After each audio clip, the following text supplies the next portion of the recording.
The darkness on Lake Herman Road is heavy. It is the kind of black that swallows light, a lonely stretch of gravel winding through the hills of Berryessa, California. It is a place where lovers go to be hidden and where secrets go to be buried. Inside the station wagon, the heater is fighting the freezing 22-degree air. David Faraday is 17. Betty Lou Jensen is 16. It is their first date. They are sitting close, murmuring in the way teenagers do, believing they are the only two people in the world. They likely saw the headlights in the rearview mirror. Maybe they pulled apart, expecting a police cruiser, but the car that pulls up beside them isn't the police. The lights cut out. A door opens.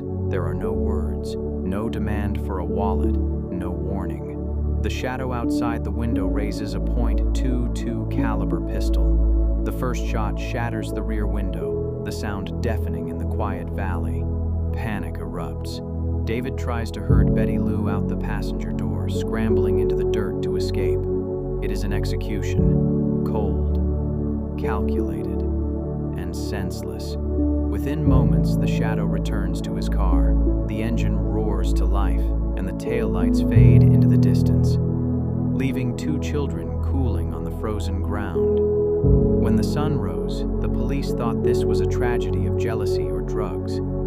They were wrong. This wasn't a crime of passion. It was the opening move in a game played by a ghost who would terrorize the Bay Area for years to come. A ghost who would give himself a name that still chills the blood half a century later. For over 50 years, the Zodiac Killer has remained America's Jack the Ripper, a cipher-writing, fame-seeking phantom who taunted the police and terrified the public. We have suspects: Arthur Lee Allen, Gary Francis Post, Richard Gaikowski, but no conviction. Before we descend into the timeline of his terror, I want you to weigh in on the investigation. With modern genealogy solving cold cases every day, where do you think the answer lies? Is the Zodiac's identity hidden in a genetic database waiting for a match, or is his name still locked inside the 18 unsolved characters of his final codes? Pause the video now and leave your theory in the comments. I'll be pinning the most compelling theory to the top of the comment section. Now, let's go back to 1969. The nightmare is about to evolve. 7 months of silence followed the murders of Faraday and Jensen. The police had no leads. The public had moved on, but the killer hadn't. He was watching, waiting, and on the 4th of July, 1969, he struck again. Darlene Ferrin and Michael Mageau sat in Darlene's brown Corvair at Blue Rock Springs Park. It was just before midnight.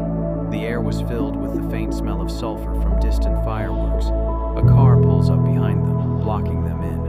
The driver shines a high-powered spotlight into their rear window.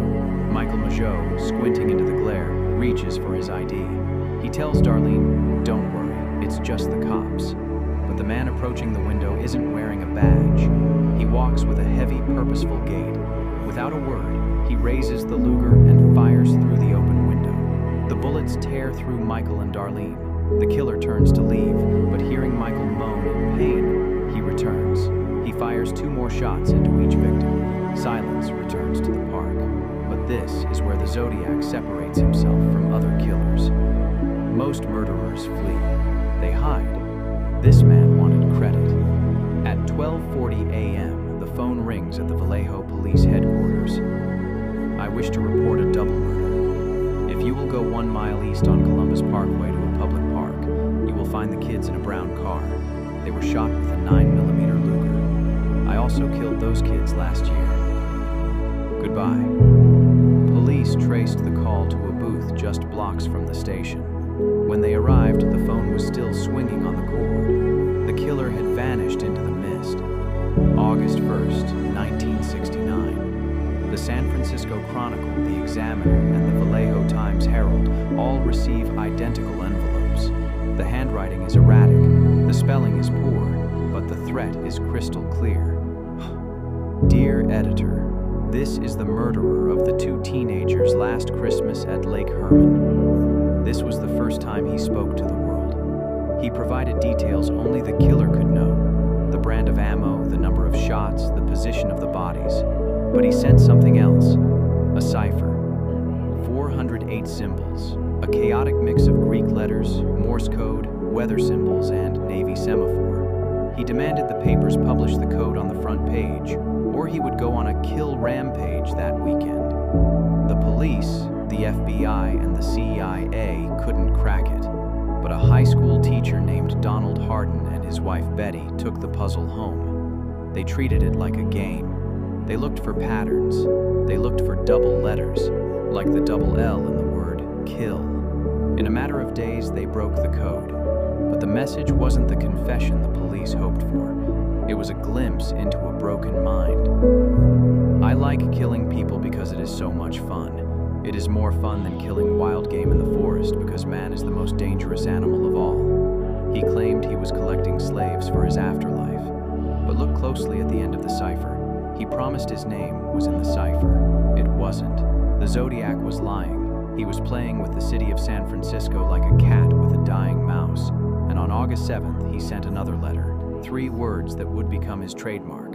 September 27th, 1969. The Zodiac myth usually lives in the dark, but the most terrifying encounter happened under the bright, exposing sun of Lake Berryessa. College students Brian Hartnell and Cecilia Shepard were picnicking on a secluded peninsula. It was a peaceful afternoon. The water lapped against the shore. Then Cecilia saw a man watching them from the trees. He stepped behind a tree for a moment. When he emerged, he had transformed. He was no longer just a man. He was a monster. He wore a black executioner's hood with a white cross circle stitched onto the chest. He held a gun, but he didn't shoot. He spoke. His voice was calm. He told them he was an escaped convict from Montana. He needed their car and their money to get to Mexico. It was a script, a lie designed to keep them calm. He made Cecilia tie up Brian.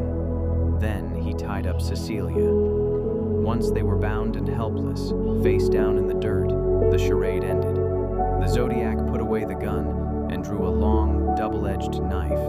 He stabbed Brian 6 times. He stabbed Cecilia 10 times. He didn't rush. He didn't panic. He simply ceased his attack, walked 500 yards back to the road, and found their car. He drew his symbol on the car door, and below it, he wrote the dates of his attacks. Vallejo, 12/20/68, 7/4/69. September 27/69, 6:30. By knife. He was leaving a receipt. Cecilia Shepard would die 2 days later, but Brian Hartnell survived. And because of him, we know about the hood. We know about the voice. We know the Zodiac was not just a shooter. He was a butcher. 2 weeks later. October 11th, 1969. The Zodiac moves his hunting ground. He leaves the rural outskirts and enters the dense, wealthy streets of San Francisco's Presidio Heights. He hails a cab driven by Paul Stine. When they reach the intersection of Washington and Cherry Streets, the Zodiac executes the driver with a single shot to the head. But this time, he is seen. 3 teenagers across the street watch in horror as the killer wipes down the cab to remove fingerprints. They call the police. They give a description. But in the chaos of the dispatch center, a fatal error is made. The dispatch goes out for a black male suspect. 2 minutes later, Officer Don Fuchs spots a heavy-set white man in a dark jacket walking away from the scene. The man looks at the police car. The police look at the man. But because they are looking for a different race, they drive right past him. They drove past the Zodiac Killer. He disappeared into the darkness of the Presidio Park. Days later, he wrote a letter mocking the police, claiming he was hiding in the bushes while they ran around with their sirens blaring. To prove it was him, he included a gruesome souvenir in the envelope, a piece of Paul Stine's blood-stained shirt. So, who was he? The most famous suspect is Arthur Lee Allen. He was a convicted pedophile. He wore a Zodiac brand watch. He owned the same type of gun and boots as the killer. He even told a friend he wanted to hunt people. But the physical evidence never matched. His DNA didn't match the stamps. His handwriting didn't match the letters. Was he a genius who outsmarted the system, or just a creep who fit the profile?